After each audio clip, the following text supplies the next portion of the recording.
তো গাইস, ডোডো ঘুম থেকে উঠে পড়েছে আর ডোডো ফোন দেখায় ব্যস্ত। ফোন দেখবে বলে আমার কাছে দৌড়ে দৌড়ে আসছে। আর গাইস, এখানে ডোডো।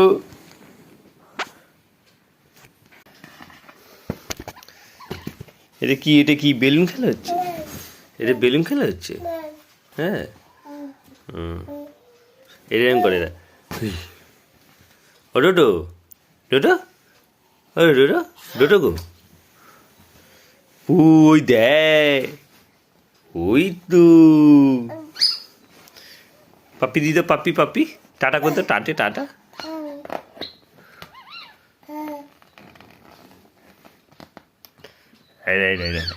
কিছু বলবি? এ দেখ ডোডো, কিছু বলবি? এই দেখ, ডোডোর বোতাম খোলা, ডোডোর জামার বোতাম খোলা রে, বলে